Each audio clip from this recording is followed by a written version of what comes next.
السلام علیکم ورحمۃ اللہ وبرکاتہ۔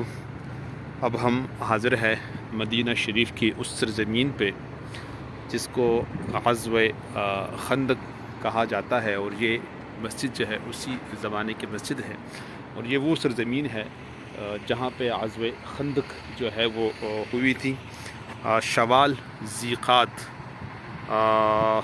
جو مارچ 627 میں مشرکین مکہ نے مسلمانوں سے جنگ کی ٹھانی۔ ابو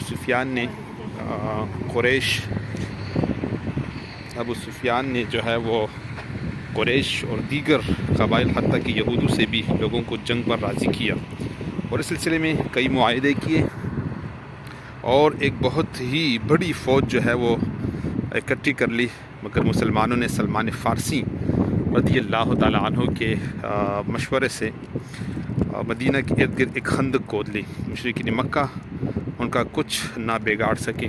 تو یہ وہ مقام ہے اور وہ سرزمین ہے جہاں پہ ایک خندق جو ہے وہ کھودی گئی تھی مکمل، جس کو سلمان فارسی نے جو مشورہ دیا تھا، مشرکین مکہ ان کا کچھ نہ بگاڑ سکے۔ پھر اس میں خندق کھودنے کی عرب میں یہ پہلی مثال تھی، اس سے پہلے یہ مثال نہیں تھی، کیونکہ اصل میں یہ ایرانیوں کا طریقہ تھا۔ ایک ماہ کے محاصر اور اپنے بے شمار افراد کے قتل کے بعد مشرکین مایوس ہو کر واپس چلے گئے۔ اسے غزوہ خندق یا جنگ احزاب کہا جاتا ہے۔ احزاب کا نام اس لیے دیا جاتا ہے کہ اصل میں یہ کئی قبائل کا مجموعہ تھی، جیسے آج کل جو امریکہ، برطانیہ وغیرہ کے اتحادی افواج کہلاتی ہیں۔ اس جنگ کا ذکر قرآن میں سورۃ احزاب میں جو ہے موجود ہے۔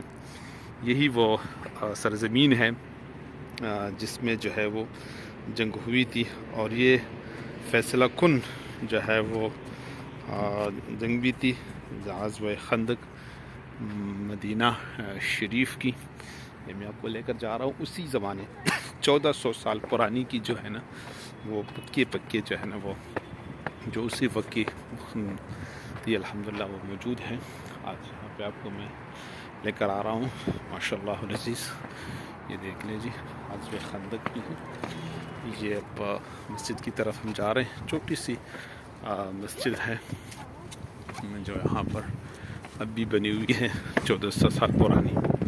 یہ جو آپ دیکھ رہے ہیں پہاڑ 1400 سال پرانی، وہی پہاڑ ہے۔ یہ دیکھ لیں آپ، مسجد ہے الحمدللہ، یہاں پہ لوگ آ کر نماز پڑھتے ہیں، اب بھی ہے الحمدللہ۔